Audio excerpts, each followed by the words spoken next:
श्री शिवाय नमस्तुभ्यम। हर हर महादेव। दोस्तों, आप सभी लोग जानते हैं कि 8 सितंबर 2024 रविवार के दिन पंचमी तिथि पड़ रही है दोस्तों।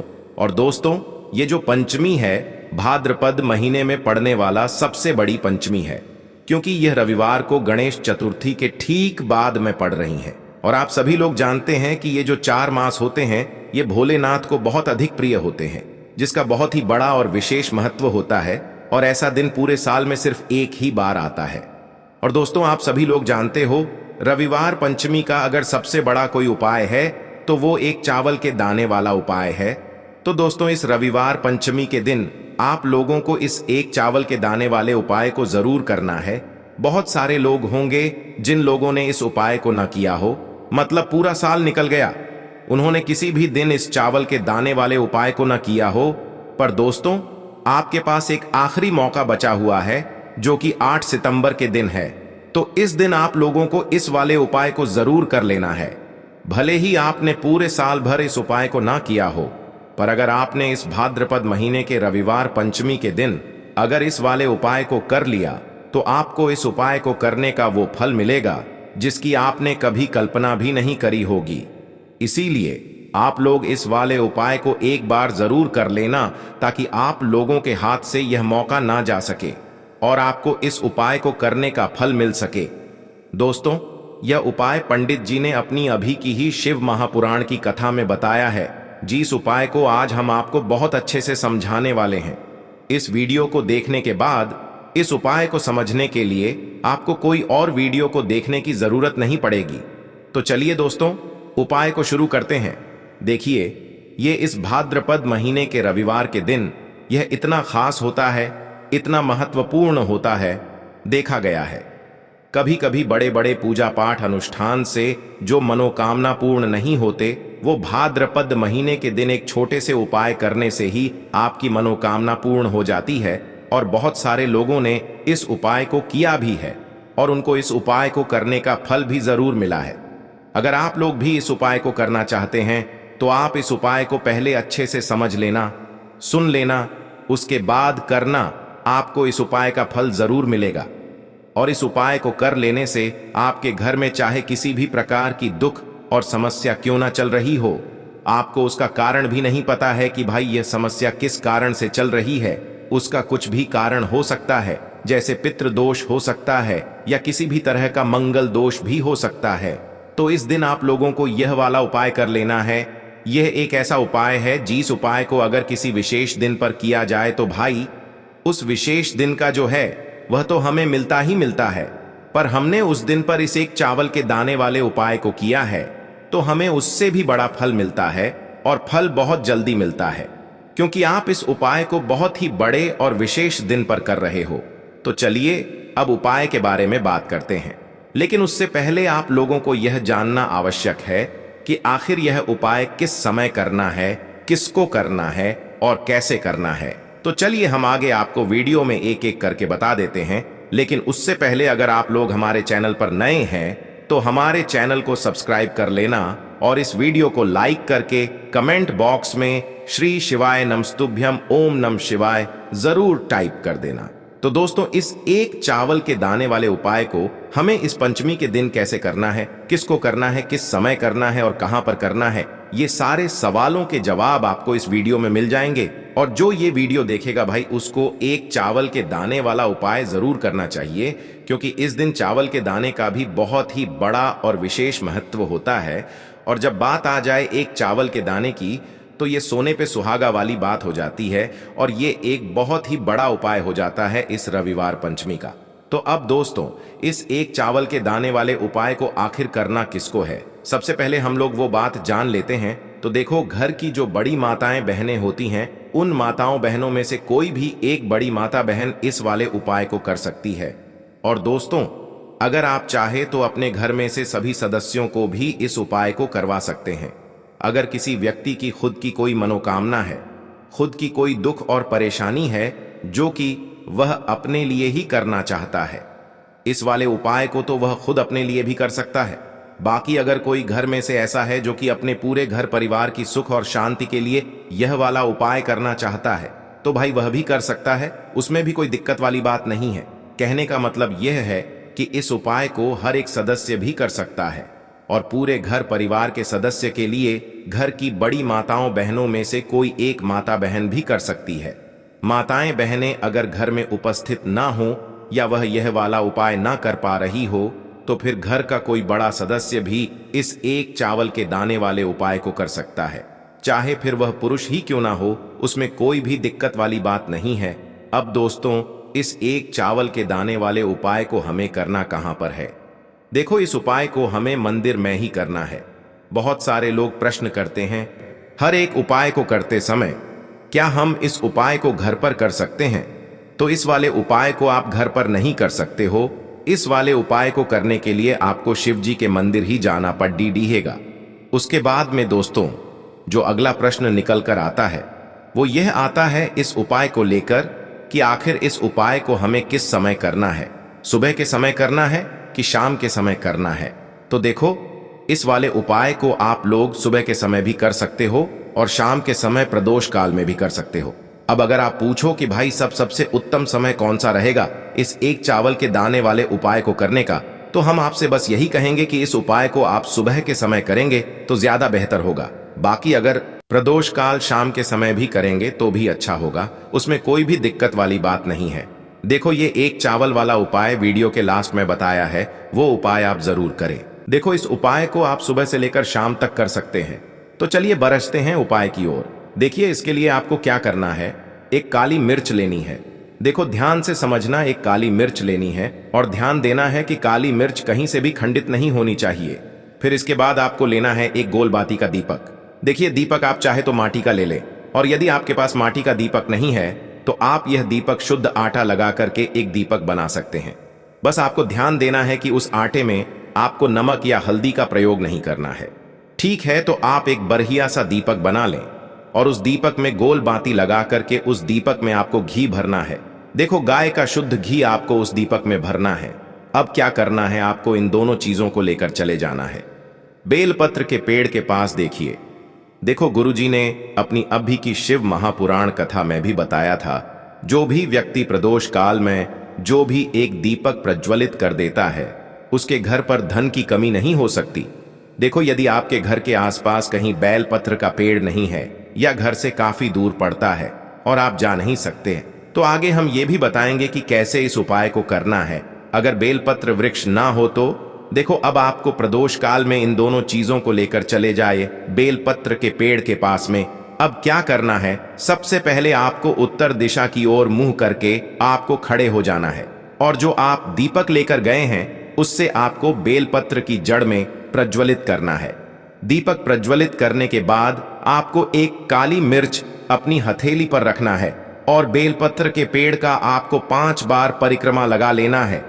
और यदि आप परिक्रमा बेलपत्र के पेड़ का नहीं लगा सकते हैं तो आपको दीपक को चारों ओर कुछ इस तरह से क्लॉकवाइज 5 बार घुमा देना है, मतलब आरती करना है। और घुमाने के बाद आपको उसी काली मिर्च को दीपक में डाल देना है और वहीं पर बैठकर हाथ जोड़ करके आंख बंद करके आपको जो भी आपके जीवन में समस्याएं हैं, घर से लक्ष्मी जी का निवास नहीं है, घर में लक्ष्मी जी प्रवेश नहीं कर रही है, और भी जीवन में जो भी समस्याएं हैं, तो उस समय आपको विनती करनी है।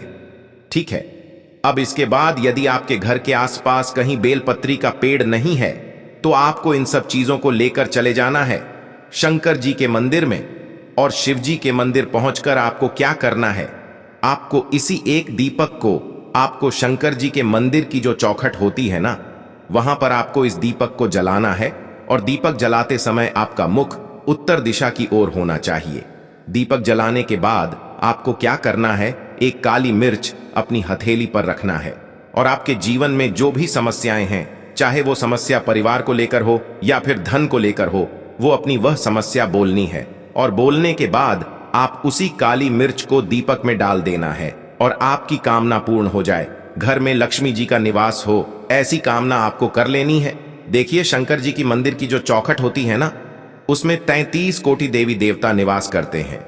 यदि आप वहां पर दीपक जलाते हैं तो इससे भगवान शिव तो प्रसन्न होते ही है, साथ ही आपको 33 कोटि देवी देवताओं का आशीर्वाद प्राप्त होता है और वह सभी प्रसन्न होते हैं जिनकी आशीर्वाद से आपकी कामना 100% पूरी होती है। तो आप ये उपाय जरूर करिएगा। आप बहुत ही छोटा सा उपाय है, करके देखिएगा।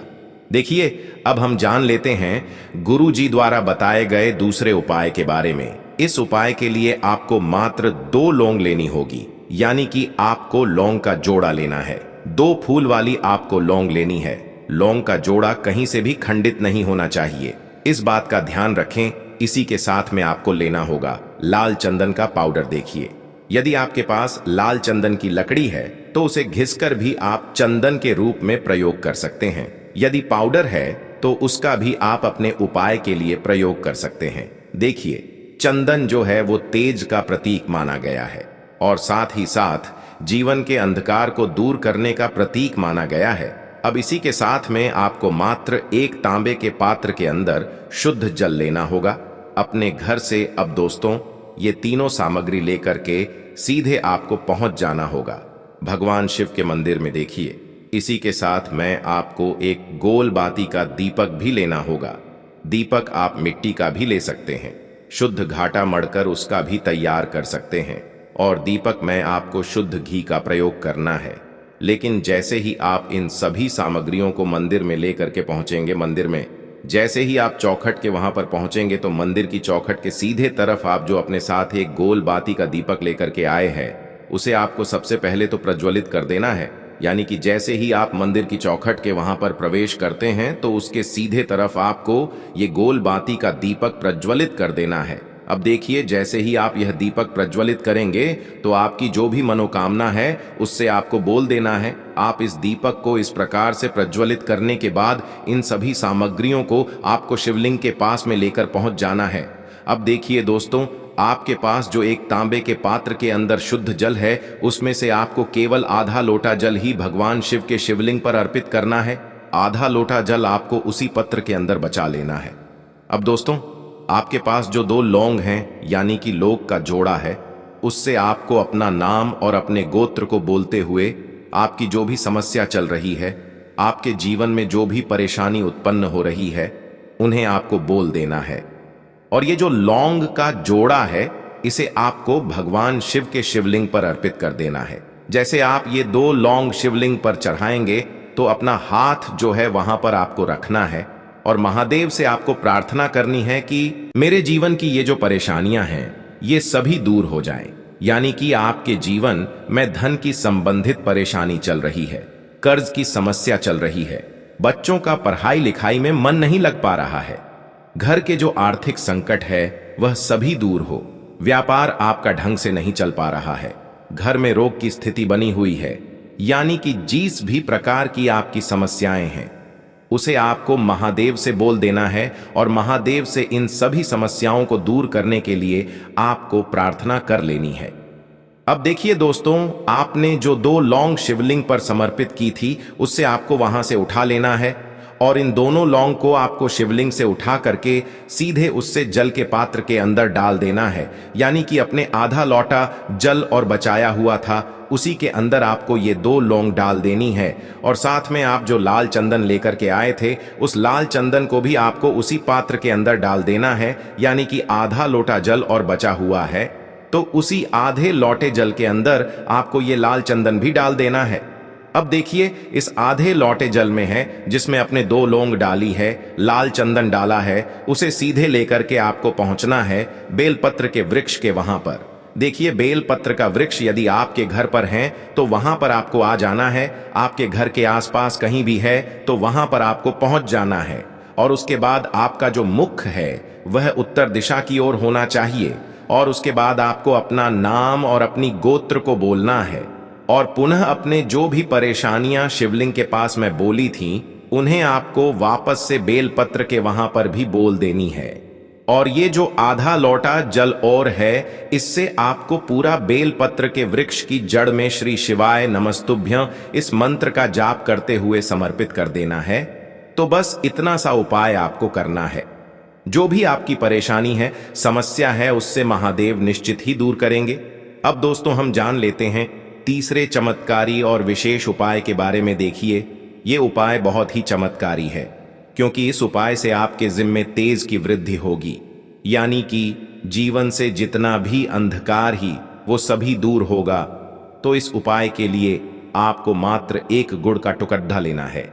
गुड़ का टुकड़ा आपके जीवन में तेज की वृद्धि करता है और साथ ही साथ आपके जीवन से जो अंधकार है उसे दूर करता है। इसी के साथ मैं आपको एक चावल दाना यानी कि अक्षत का दाना लेना है। ये चावल का दाना आपके जीवन में सुख शांति को लेकर के आता है, आपके जीवन में धन की जितनी भी परेशानियां हैं उन्हें समाप्त करता है। इसी के साथ मैं आपको मात्र एक हरा मूंग लेना है। हरा मूंग जो है वह बुध ग्रह को प्रसन्न करता है। देखिए, हरे मूंग का उपाय करने से बुध ग्रह मजबूत होता है और बुध ग्रह के मजबूत होने से बुद्धि, ज्ञान और विवेक की प्राप्ति होती है। तो ये तीनों ही सामग्री आपको एक एक लेनी है, यानी कि एक गुड़ का टुकड़ा, एक चावल का दाना, एक हरा मूंग आपको लेना है। देखिए, हरा मूंग का दाना और चावल का जो दाना है वो आपको साबुत लेना है, खंडित नहीं होना चाहिए। और इसी के साथ में आपको मात्र एक तांबे के पात्र के अंदर अपने घर से शुद्ध जल ले लेना है। देखिए, अब इन सभी सामग्रियों को लेकर के सीधे आपको पहुंच जाना है भगवान शिव के मंदिर में। आप ये उपाय सुबह से लेकर के शाम तक किसी भी समय कर सकते हैं, लेकिन रविवार के दिन ही आपको इस उपाय को करना है। तो सबसे पहले तो ये जो एक गुड़ का टुकड़ा है, एक चावल का दाना है और एक हरा मूंग का दाना है, उन तीनों को आपको उस जल के पात्र के अंदर डाल देना है। लेकिन यह जो उपाय है आपके जीवन की सारी परेशानियों को दूर करने के लिए होता है, लेकिन विशेष मनोकामना तीनों सामग्रियों से ही आपकी परिपूर्ण हो जाती है। देखिए, यदि आपके जीवन तेज होगा तो सभी आपसे वार्तालाप करेंगे, सभी आपसे बात करेंगे और आपका जो मान सम्मान है वह बढ़ता है। और चावल का जो दाना है वह धन में वृद्धि करता है, मन की शांति के लिए होता है। और हरा मूंग जो है वो बुद्धि, ज्ञान और विवेक की प्राप्ति के लिए होता है। अब देखिए, यह जो एक पात्र है इससे आपको भगवान शिव के शिवलिंग पर धीरे धीरे अर्पित कर देना है। श्री शिवाय नमस्तुभ्यम इस मंत्र का जाप करते हुए और तुम रुकेश्वर महादेव का मन में स्मरण करते हुए। लेकिन तुम रुकेश्वर महादेव का स्मरण करने से यह जो उपाय है और अधिक प्रभावशाली हो जाता है। तो तुम रुकेश्वर महादेव का स्मरण करते हुए यह उपाय करने से आपके जीवन में जो भी अशांति है वह सभी दूर हो जाएगी। तो इस प्रकार से आपको ये सुंदर सा उपाय कर लेना है। इसके बाद बात करते हैं तीसरे उपाय की। देखो, ये उपाय बहुत ही अचूक उपाय है जो आपको करना है। देखो, इस उपाय के लिए आपको 2 दीपक लेने हैं। देखो, दोनों दीपक आपको मिट्टी के दीपक लेने हैं। उसके बाद आपको दोनों दीपक को प्रज्वलित करने के लिए आपको लंबी बाती लेनी है और ये दीपक घी और सरसों के तेल से दीपक प्रज्वलित करने हैं। ये सब लेने के बाद आपको लेना है एक कटोरी में कच्चा दूध थोड़ा सा लेना है। उसके बाद आपको लेना है एक लोटा जल। देखो, गुरुजी ने इस उपाय के लिए बताया है कि ये उपाय आपको प्रदोष काल में करना है। कहते हैं कि बेलपत्र के वृक्ष में प्रदोष काल के समय में महादेव वास करते हैं। उस समय हम कोई भी उपाय करते हैं तो उसका फल हमें अवश्य मिलता है। देखो, अब ये सब सामग्री लेकर आपको प्रदोष काल में चले जाना है बेलपत्र के वृक्ष के वहां पर। देखो, वहां पहुंच जाने के बाद आपको सबसे पहले बेलपत्र की जड़ में सबसे पहले वो दूध जो आप लाए हैं उसे समर्पित कर देना है। उसके बाद आपको जो एक लोटा जल जो आप लाए हैं वो आपको धीरे धीरे बेलपत्र की जड़ में समर्पित कर देना है। उसके बाद आप जो दीपक लाए हो, दोनों दीपक को आपको बेलपत्र की जड़, बेलपत्र की तरफ मुंह करके बाती का आपको एक दीपक घी का और एक दीपक तेल का प्रज्वलित कर देना है और आपकी जो भी मनोकामनाएं हैं वो महादेव को बोलना है। देखो, गुरुजी ने कहा रविवार के दिन पर बेलपत्र की जड़ में दीपक प्रज्वलित कर देता है, महादेव उसकी सभी मनोकामना पूरी कर देते हैं। देखिए दोस्तों, आज के इस वीडियो में हमने आपको रविवार के दिन किए जाने वाले 3 बहुत ही सुंदर से उपाय बताए हैं। जो भी आपके लिए उचित है, सरल है, उसे आप कर सकते हैं। यदि उपाय से जुड़ा किसी भी प्रकार का सवाल है तो कमेंट में पूछ लें। उपाय को करते समय आप किसी भी प्रकार की गलतियां ना करें। अगर आपको हमारी वीडियो पसंद आए तो हमारे इस चैनल को सब्सक्राइब जरूर करें। हर हर महादेव, ओम नमः शिवाय।